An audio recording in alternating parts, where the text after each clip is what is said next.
used a fishing pole and I got a zip tie and I put the zip tie up over the top of it. And then I like teased it down the roof, and then I put the fishing line. I was like trying to deploy a zip tie onto the rail from on the ground using a fishing pole. Don't be like Schwa. Right. That's what I tell people. I'm like, you don't want to be like this, man. Cable management is not particularly attractive of a subject. It's not something that gets people excited until you realize how important it is long term. Like anything, it's the details that really matter in terms of overall performance and quality and long-term reliability and low cost of ownership. So doing it right the first time has tremendous long-term cost benefits to the life of the system. You do it right, something like this should last 20, maybe upwards of 30 years. This system, in my opinion, cable management was done sufficiently well. So these were done with good old-fashioned zip ties, and that is not uncommon.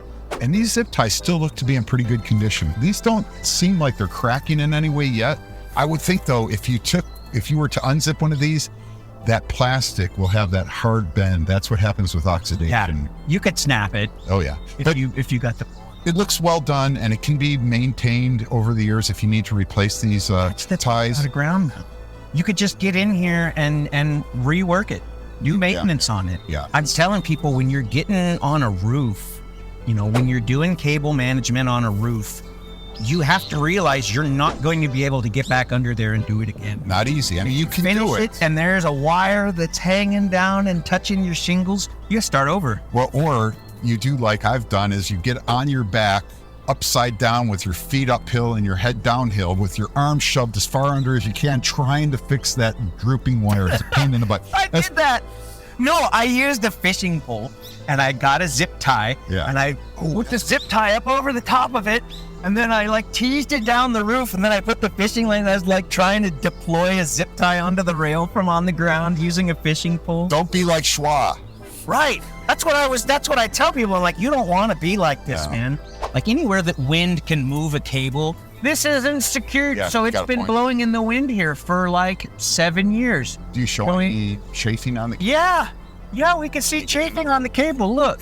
Holy moly, yeah, that is something to be concerned about. So it's not through the cable, but it's not no chafing on it. When the wind blows, this moves around a little bit, and at some point it's going to fail. And the thing that's a real drag about it is it stops functioning, and you're like, oh no.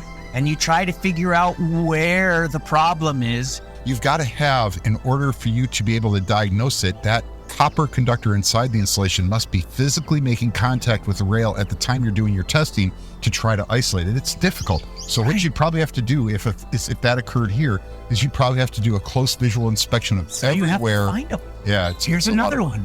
It's touching right here. Yeah, so you can strap that down so it doesn't move. You can also put, there's some other special clips that fit either into the T-slots on the side of the rail. But I'd say you can use metal zip ties. Those are kind of pricey. The Sunrunners are better because they're a round coated stainless steel cable that functions just like a zip tie. It's just now doesn't have the potential to do any damage. A standard stainless steel zip tie, they've got sharp edges. The only other thing I would say is, let's look at this bend radius.